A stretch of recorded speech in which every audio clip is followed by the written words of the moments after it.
Okay, so I haven't named my video yet, but I know it's going to have secret in the title because YouTube keeps on feeding me these secret moving average videos.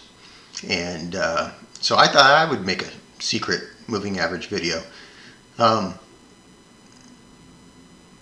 looking at two charts. One's a 10-minute on the right hand side, one's a 5-minute on the left hand side.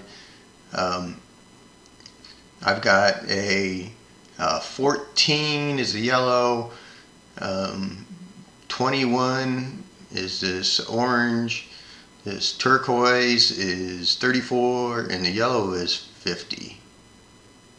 I got two yellows. So take a look. How can you trade off of moving averages? They're different on every chart.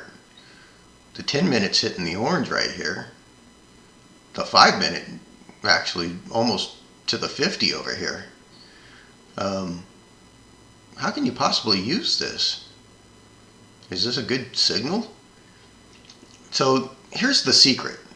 The secret is don't use moving averages. They don't work. Now I know that based on the video that I saw last night, it was brand new. It was the secret trading, moving average trading technique or something like that. And people were gushing all over it, saying, oh, how great this was going to be. Hey, if you're going to use moving averages, just write a check to me.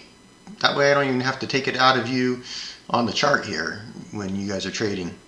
So let me pull some more information over.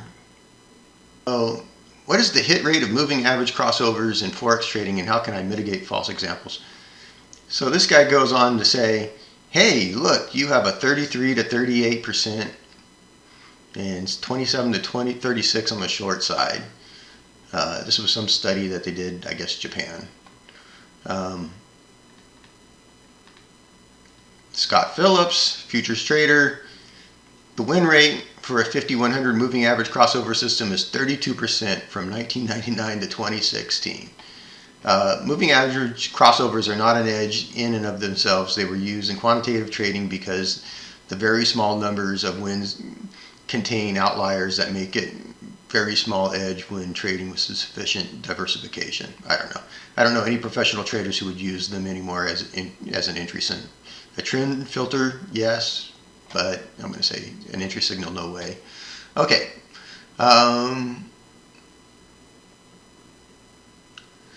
Okay, so in case you can't Google, let me move that down.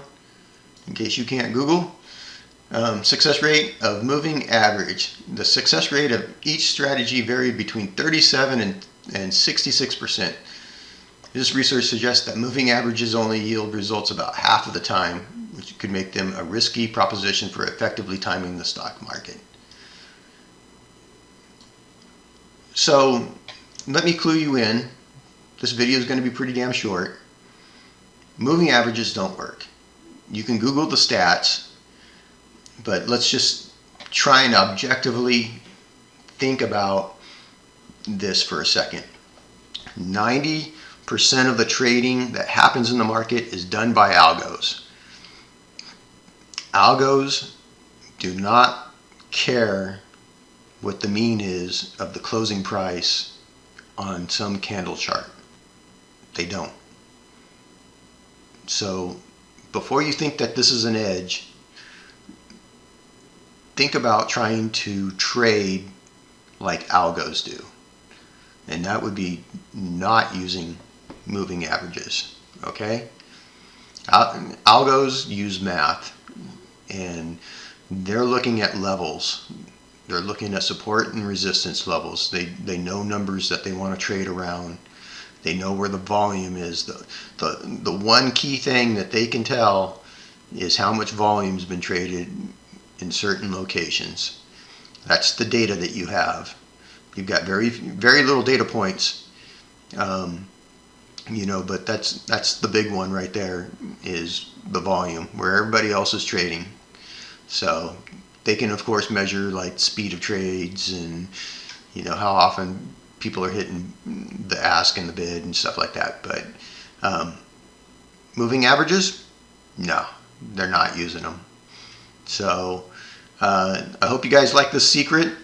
And if you really want to kind of learn how to trade the market, you can check out some of my other videos. I think it'll open your eyes. On like my worst day, I probably have a 70% success rate, which is much better than 30%. So in a lot of days, I can nail up into the 90 and sometimes a perfect day. So just to let you know, stop doing this. Save yourself some money. Figure out how the market trades. Take care.